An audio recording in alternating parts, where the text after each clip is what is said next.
នៅថ្ងៃទី12ខែតុលាឆ្នាំ1945បារាំងបានចាប់ខ្លួនលោកនាយករដ្ឋមន្ត្រីសឹងងុកថាញ់ហើយបញ្ជូនទៅឃុំឃាំងនៅក្រុងព្រៃនគរលោកបានត្រូវគេចោទប្រកាន់ថាមានទោសក្បត់ជាតិហើយ2ឆ្នាំក្រោយមកលោកបានត្រូវគេកាត់ទោសឲ្យជាប់ពន្ធនាគារចំនួន20ឆ្នាំបន្ទាប់មកទៀតលោកបានត្រូវគេនិទេសឲ្យទៅរស់នៅឯប្រទេសបារាំងបាត់ទៅសភាពការនៅប្រទេសកម្ពុជាក៏បានស្ងប់ស្ងាត់បន្តិចបន្ទាប់ពីការចាប់ខ្លួនលោកសឹងងុកថាញ់និងបន្ទាប់ពីបារាំងបានចូលមកប្រទេសកម្ពុជាជាថ្មីឡើងវិញនៅថ្ងៃទី17ខែតុលាឆ្នាំ1945ដដែលនោះព្រះអង្គម្ចាស់មុនីរ៉េតដែលត្រូវជាពូរបស់សម្ដេចព្រះនរោត្តមសីហនុត្រូវបានបារាំងថ្វាយតំណែងជានាយករដ្ឋមន្ត្រីជំនួសលោកសឹងងុកថាញ់ដែលបារាំងទើបនឹងចាប់ខ្លួនពី5ថ្ងៃមុនទន្ទឹមគ្នានោះដែរបារាំងក៏បានបើកការចរចាជាមួយព្រះអង្គម្ចាស់មុនីរ៉េតអំពីអនាគតនៃប្រទេសកម្ពុជា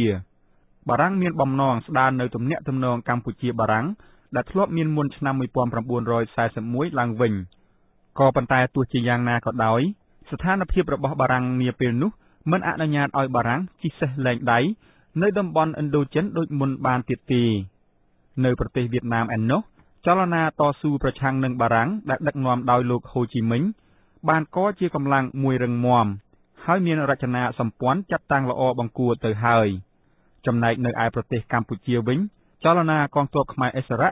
ក៏បានចាប់កកើតជាដុំកំភួនហើយដែរ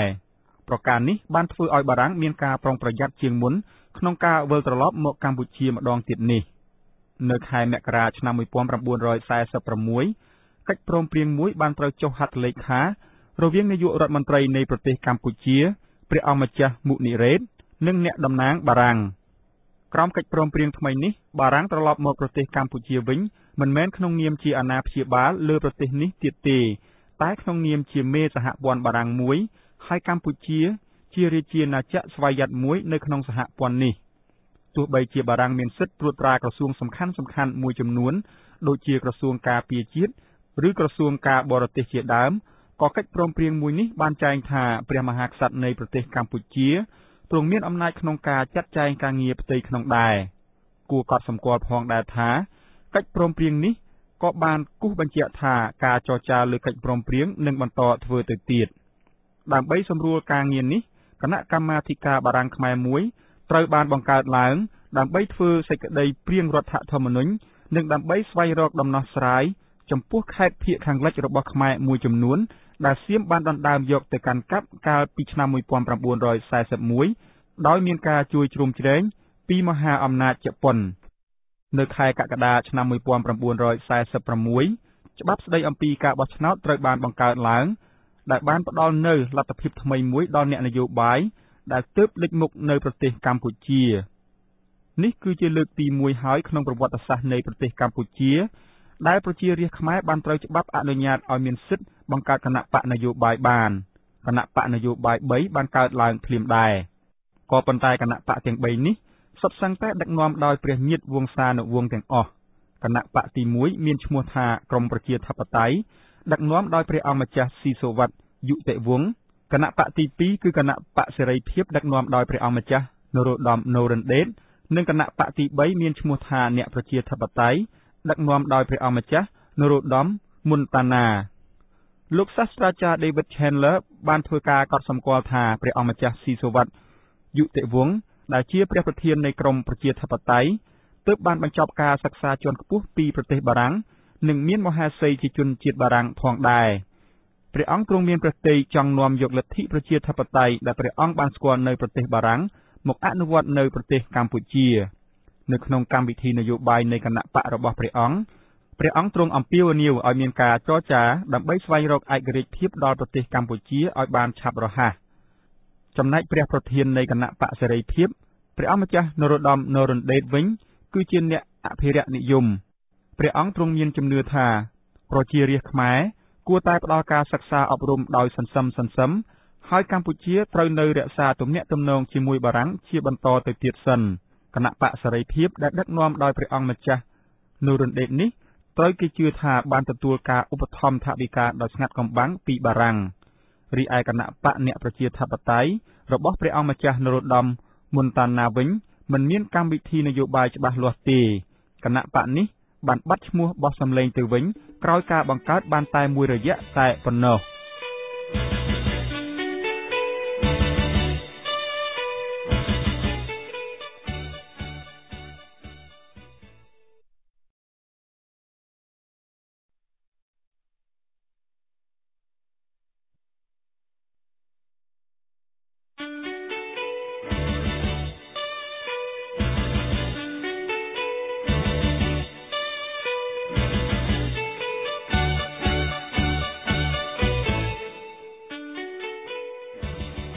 នៅឆ្នាំ1946គណៈបកនយោបាយ3ត្រូវបានបង្កើតឡើងដើម្បីចូលរួមប្រកួតប្រជែងក្នុងការបោះឆ្នោតឬសភាធម្មនុញ្ញនេះគឺជាលើកទី1ក្នុងប្រវត្តិសាស្ត្រនៃប្រទេសកម្ពុជាដែលមានគណៈបកនយោបាយផ្សេងៗចូលរួមក្នុងការបោះឆ្នោតគណៈបកទាំង3នោះគឺគណៈបកប្រជាធិបតេយ្យគណៈបកសេរីភាពនិងក្រមចម្រើនជាតិខ្មែរថ្មីត្បិតតែជាផ្លូវការគណៈបកទាំងនោះសុទ្ធតែដឹកនាំដោយអង្គសត្រាក៏ដោយចុះអ្នកផ្ដើមគំនិតបង្កើតគណៈបកមួយចំនួនមិនជាប់ខ្សែស្រឡាយព្រះញាតិវង្សសានុវង្សទេនៅក្នុងសមាជិកភាពនៃគណៈបកប្រជាធិបតេយ្យដែលដឹកនាំដោយព្រះអង្គម្ចាស់ស៊ីសុវត្ថិយុតិវង្សជាដើមមាននាំគិតក្នុងការបង្កើតគណៈបកនេះដំបូងគឺជាមនុស្ស3នាក់ក្នុងក្រុមរបស់លោកសឿនង៉ុកថាញ់ទាំងអស់លោកស៊ឹមវ៉ាគឺជាស្ថាបនិកម្នាក់នៃកាសែតអង្គរវត្តលោកអ៊ីវកឹសជាមិត្តរបស់លោកស៊ឹមវ៉ាឯលោកឈៀនវ៉មជាគ្រូបង្រៀនហើយធ្លាប់បានចូលរួមចលនាប្រឆាំងនឹងបារាំងជាមួយនឹងលោកសឿនង៉ុកថាញ់លោកឈៀនវ៉មបានក្លាយជាអគ្គលេខាធិការនៃបកនេះព្រះអង្គម្ចាស់សិរីមតៈដែលជាព្រះអនុជីដូនមួយរបស់ព្រះនរោត្តមសីហនុហើយដែលនៅឆ្នាំ1975បានធ្វើជាមេដឹកនាំម្នាក់ក្នុងការធ្វើរដ្ឋប្រហារទម្លាក់ព្រះអង្គព្រមទាំងជនមួយចំនួនទៀតដែលក្រោយមកមានឈ្មោះបោះសម្លេងនៅក្នុងឆាកនយោបាយខ្មែរដូចជាលោកលន់ណុលប៉ែននុតនិងសឿនសានជាដើមក៏ធ្លាប់ជាអ្នកគាំទ្រគណៈបកប្រជាធិបតេយ្យនេះដែរគណៈបកប្រជាធិបតេយ្យរបស់ក្រុមនេះជាគណៈបកនយោបាយមួយធំចម្បងគេក្នុងចំណោមគណៈបកទាំង3ហើយមានការគាំទ្រភាគច្រើនពីសំណាក់ព្រះសង្ឃគណៈមហានិកាយក្រុមយុវ័នអាវបៃតងនិងក្រុមបញ្ញវន្តខ្មែរផងក្រៅពីនេះចលនាខ្មែរឥស្សរៈក៏បានគាំទ្រគណៈបកប្រជាធិបតេយ្យដែរលោក David Chandler បានអះអាងថាគណៈបកនេះក៏មានការគាំទ្រពីពួកកុម្មុយនីសវៀតមិញផងដែរគណៈបកប្រជាធិបតេយ្យបានបង្កើតសាខារបស់ខ្លួននៅស្ទើរតែគ្រប់ខណ្ឌស្រុកទាំងអស់នៃរាជាណាចក្រកម្ពុជាគណៈបកនេះចេញផ្សាយកាសែត2ដើម្បីឃោសនាកម្មវិធីនយោបាយរបស់ខ្លួនមួយជាភាសាបារាំងមានឈ្មោះថា Les Démocrates និងមួយទៀតជាភាសាខ្មែរមានឈ្មោះថាប្រជាធិបតេយ្យគណៈបកធំទី2គឺគណៈបកសេរីភាពបានបង្កើតឡើងនៅខែមិនិនាឆ្នាំ1946ដោយព្រះអង្គម្ចាស់នរោត្តម នុរុនដេតមួយខែក្រោយមកគណៈបកនេះបានផ្សាយចេញនៅលក្ខន្តិកៈគណៈបកដែលក្នុងនោះមានការចែងអំពីការពង្រីកសិទ្ធិបោះឆ្នោតដល់ស្ត្រីនិងព្រះសង្ឃផងដែរគណៈបកនេះបោះពុម្ពផ្សាយកាសែតជាភាសាខ្មែរមួយឈ្មោះសេរីភាពដែលមានចាំងវាងឈ្មោះ Samson Fernandez គណៈបកទី3គឺគណៈបកក្រមចម្រើនជាតិខ្មែរដែលដឹកនាំដោយព្រះអង្គម្ចាស់នរោត្តម មុនតាណាជំរុញឲ្យមានការកែលម្អប្រព័ន្ធសុខាភិបាលនិងវិស័យអប់រំតែទោះជាយ៉ាងណាក៏ដោយគណៈបកនេះមិនសូវមានថវិកានិងមានការគាំទ្រច្រើនប៉ុន្មានទេការបោះឆ្នោតរើសសមាជិកភាពធម្មនុញ្ញនោះបានធ្វើឡើងនៅថ្ងៃទី1ខែកញ្ញាឆ្នាំ1946ដោយមានបេក្ខជនឈរឈ្មោះចំនួន66នាក់ពីគណៈបកសេរីភាព62នាក់មកពីខាងគណៈបកប្រជាធិបតេយ្យ6នាក់មកពីខាងគណៈបកក្រមចម្រើនជាតិនិង46នាក់ជាបេក្ខជនស្វ័យរិនបេក្ខជនទាំង174នាក់នេះចូលរួមប្រកួតដណ្ដើមយកអាសនៈចំនួន67នៃសភាធម្មនុញ្ញលោក Justin Caulfield អ្នកនិពន្ធសៀវភៅមានចំណងជើងថាខ្មែរក្រោកបានសរសេរថានៅក្នុងការបោះឆ្នោតសភាធម្មនុញ្ញនាឆ្នាំ1946អ្នកដែលមកបោះឆ្នោតនេះមានចំនួនច្រើនណាស់គណៈបករបស់ព្រះអង្គម្ចាស់ស៊ីសុវត្ថិយុតិវង្សបានទទួលជ័យជំនះដ៏ធំធេងនៅក្នុងការបោះឆ្នោតនេះគឺទទួលបាន50សម្លេងក្នុងចំណោមអាសនៈទាំង67នៃសភាធម្មនុញ្ញគណៈបកសេរីភាពដណ្ដើមបាន14សម្លេងនិងបេក្ខជនស្វ័យរិនដណ្ដើមបាន3សម្លេងចំណែកគណៈបកក្រមចម្រើនជាតិខ្មែរមិនបានទទួល1សម្លេងណាទេបន្ទាប់ពីការបោះឆ្នោតព្រះអង្គម្ចាស់ស៊ីសុវត្ថិយុតិវង្សព្រះប្រធាននៃគណៈបកប្រជាធិបតេយ្យដែលឈ្នះឆ្នោតទ្រង់ទទួលតំណែងជានាយករដ្ឋមន្ត្រីនៅក្នុងសមាជិកភាពគណៈរដ្ឋមន្ត្រីរបស់ព្រះអង្គ រួមមានលោកសឿនសាននិងលោកឈៀនវ៉មផងដែរសមាជិកសភាធម្មនុញ្ញបានចាប់ផ្ដើមតាក់តែងរដ្ឋធម្មនុញ្ញនៃប្រទេសកម្ពុជា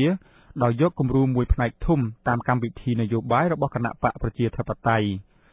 រដ្ឋធម្មនុញ្ញនេះបានត្រូវតាក់តែងចប់នៅខែឧសភាឆ្នាំ1947ពីខែក្រោយមកគឺនៅខែកក្កដាព្រះអង្គម្ចាស់ស៊ីសុវត្ថិយុត្តិវង្សក៏បានសោយទីបង្គត់លោកអ៊ីវកើសដែលជាប្រធានសភាធម្មនុញ្ញបានឡើងធ្វើជាប្រធានគណៈបកប្រជាធិបតេយ្យហើយព្រះអង្គម្ចាស់វុច្ឆាយាវង្សបានឡើងធ្វើជានាយករដ្ឋមន្ត្រីជំនួសព្រះអង្គម្ចាស់ស៊ីសុវត្ថិយុត្តិវង្សក្រោយពីរដ្ឋធម្មនុញ្ញត្រូវបានបង្កើតឡើងសភាធម្មនុញ្ញក៏ត្រូវបានរំសាយចោលដើម្បីបើកផ្លូវឲ្យមានការបោះឆ្នោតបង្កើតសភាជាតិ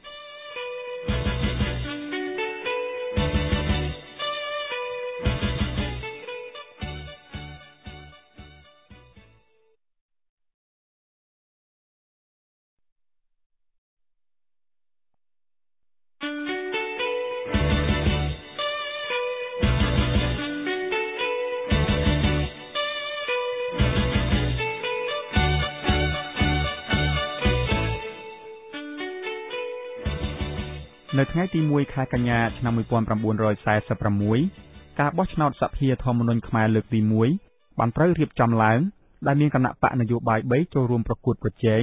គឺគណៈបកប្រជាធិបតេយ្យគណៈបកសេរីភាពនិងគណៈបកក្រមចម្រើនជាតិខ្មែរជាលទ្ធផលគណៈបកប្រជាធិបតេយ្យដែលដឹកនាំដោយព្រះអង្គម្ចាស់ស៊ីសុវត្ថិយុត្តិវង្សដណ្ដើមបានអាសនៈចំនួន50ក្នុងចំណោមអាសនៈទាំង67នៃសភាធម្មនុញ្ញនោះគណៈបកសេរីភាពដណ្ដើមបាន14អាសនៈនិង3អាសនៈទៀតបានទៅបេក្ខជនស្វ័យរិនសមាជិកសភាធម្មនុញ្ញទាំង67នាក់នេះមានភារកិច្ចតាក់តែងច្បាប់រដ្ឋធម្មនុញ្ញខ្មែរលើកទី1ជាប្រវត្តិសាស្ត្រនៃប្រទេសកម្ពុជាលោកសាស្ត្រាចារ្យ Milton Osborne បានសរសេរថារដ្ឋធម្មនុញ្ញដែលសភាធម្មនុញ្ញបានតាក់តែងនៅចន្លោះឆ្នាំ1946និង1947នេះយកគំរូតាមរដ្ឋធម្មនុញ្ញបារាំងនៃសាធារណរដ្ឋទី4ស្ទើរតែទាំងអស់លោកបានបន្តថាការយកគោលគំនិតបរទេសមកប្រើប្រាស់ទាំងដុលនិងទាំងប្រញាប់ប្រញាល់បែបនេះបានបង្កឲ្យមានឧបសគ្គនិងការលំបាកជាច្រើនលោកថាសភាពការនាពេលនោះមិនអាចអនុញ្ញាតឲ្យរដ្ឋាភិបាលដឹកនាំប្រទេសដោយជោគជ័យបានដោយផ្អែកលើរដ្ឋធម្មនុញ្ញដែលបែងចែកអំណាចនីតិបញ្ញត្តិនិងនីតិប្រតិបត្តិឲ្យដាច់ចេញពីគ្នា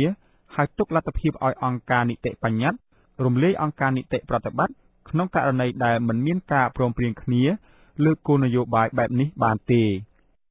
ដ្ឋធម្មនុញ្ញនោះចែងថាព្រះមហាក្សត្រទ្រង់តែងតាំងនាយករដ្ឋមន្ត្រីហើយនាយករដ្ឋមន្ត្រីជ្រើសរើសគណៈរដ្ឋមន្ត្រីរបស់ខ្លួនសមាជិកគណៈរដ្ឋមន្ត្រីទាំងនេះមិនចាំបាច់ជាជនជាប់ឆ្នោតជាសមាជិកសភាទេតែអង្គសភាជាតិត្រូវផ្ដល់ការយល់ព្រមលើបេក្ខភាពនៃគណៈរដ្ឋមន្ត្រីទាំងនេះនិងអាចបោះឆ្នោតដកសមាជិកគណៈរដ្ឋមន្ត្រីណាម្នាក់ពីតំណែងបានលោក Milton Osborne បានធ្វើការកត់សម្គាល់ត្រង់ចំណុចនេះថាអាចអនុវត្តទៅបានលុះត្រាតែទាំងព្រះមហាក្សត្រទាំងនាយករដ្ឋមន្ត្រីគណៈរដ្ឋមន្ត្រីនិងសមាជិកសភាមានការចុះសម្រុងនឹងគ្នាជាធ្លុងមួយក៏ប៉ុន្តែករណីបែបនេះពិបាកកើតមានឡើងណាស់នៅក្នុងប្រទេសកម្ពុជាឧបសគ្គមួយទៀតនៃការយកគំរូតាមរដ្ឋធម្មនុញ្ញបារាំងគឺថារដ្ឋធម្មនុញ្ញនេះត្រូវបានតាក់តែងឡើងសម្រាប់ប្រព័ន្ធសាធារណរដ្ឋមិនមែនសម្រាប់ប្រព័ន្ធរាជានិយមដូចជាប្រទេសកម្ពុជាទេអង្គព្រះមហាក្សត្រមានឥទ្ធិពលសំខាន់ណាស់នៅប្រទេសកម្ពុជាក្នុងស្ថានភាពក្រោយដំណាក់កាលសង្គ្រាមលោកលើកទី2ក៏ប៉ុន្តែសម្រាប់អ្នកនយោបាយដែលមាននិន្នាការទៅរកលទ្ធិប្រជាធិបតេយ្យពួកគេចង់កាត់បន្ថយអំណាចរបស់ព្រះមហាក្សត្រដោយប៉ុនប៉ងប្រែក្លាយប្រទេសកម្ពុជាពីរបបរាជានិយមផ្ដាច់ការឲ្យទៅជារបបរាជានិយមអាស្រ័យរដ្ឋធម្មនុញ្ញវិញប្រការនេះមិនបានជាទីពេញចិត្តរបស់ក្រុមអភិរក្សនិយមទេដោយចង់រក្សាអំណាចរបស់ខ្លួនដែលបានមកពីឥទ្ធិពលព្រះមហាក្សត្រក្រុមនេះបានឆ្លៀតបន្ថែមមាត្រាមួយចំនួនទៅក្នុងរដ្ឋធម្មនុញ្ញដែលផ្ដល់អំណាចដល់ព្រះមហាក្សត្រឲ្យអាចរំលាយសភាជាតិចោលបានបើមានការស្នើសុំពីនាយករដ្ឋមន្ត្រីនៅក្នុងមាត្រាទី21នៃរដ្ឋធម្មនុញ្ញនេះជាដើមបានចែងថាអំណាចទាំងអស់ត្រូវចេញពីព្រះមហាក្សត្រលោកសាស្ត្រាចារ្យ Milton Osborne បានសរសេរថាគឺការដាក់បញ្ចូលនៅចំណុចទាំងនេះនៅក្នុងមាត្រាទាំងឡាយនៃរដ្ឋធម្មនុញ្ញទី1នេះហើយដែលបានបើកឱកាសថ្វាយសម្ដេចព្រះនរោត្តមសីហនុ ក្នុងការដាក់បញ្ចូលនៅព្រះតម្រិះរបស់ព្រះអង្គទៅក្នុងកិច្ចការនយោបាយនៃប្រទេសកម្ពុជាមាត្រាទី25 26និង27នៃរដ្ឋធម្មនុញ្ញនេះបញ្ចែងអំពីការស្នងរាជសម្បត្តិយោងតាមមាត្រាទាំងនេះក្សត្រាអង្គណាដែលជាប់ខ្សែស្រឡាយនឹងព្រះបាទអង្គឌួងសុទ្ធតែមានសិទ្ធិអាចត្រូវជ្រើសរើសឲ្យឡើងសោយរាជ្យបានថ្មីត្បិតតែតាំងពីបរមបុរាណមកក្សត្រាឡើងស្នងរាជស្របច្បាប់សុទ្ធតែបានត្រូវគេជ្រើសរើសក៏ដោយក៏ការជ្រើសនេះភាគច្រើនសំដៅទៅលើព្រះរាជបុត្រានៃព្រះមហាក្សត្រដែលទើបសោយទីវង្គតតែប៉ុណ្ណោះច្បាប់កម្ពុជាស្ដីអំពីអ្នកស្នងរាជនេះបានបង្កើនចំនួនក្សត្រាដែលអាចមានសិទ្ធិឡើងសោយរាជនៅកម្ពុជាដល់ទៅជាង100អង្គឯណោះនៅឆ្នាំ1946នោះច្បាប់រដ្ឋធម្មនុញ្ញនាពេលបច្ចុប្បន្ននេះមានការខុសគ្នាបន្តិចអំពីអ្នកស្នងរាជនេះមាត្រាទី14នៃច្បាប់រដ្ឋធម្មនុញ្ញនាពេលបច្ចុប្បន្ននេះដែលចែងអំពីក្សត្រាស្នងរាជនេះមានសេចក្តីជាអាទិថាសមាជិកនៃព្រះរាជវង្សានុវង្សខ្មែរដែលមានព្រះជន្មាយុយ៉ាងតិច30ព្រះវស្សាហើយដែលជាព្រះរាជបច្ឆាញាតិនៃព្រះមហាក្សត្រអង្គឌួងឬព្រះមហាក្សត្រនរោត្តមឬក៏ព្រះមហាក្សត្រស៊ីសុវត្ថិសុទ្ធតែអាចបានត្រូវជ្រើសរើសជាព្រះមហាក្សត្រនៃប្រទេសកម្ពុជា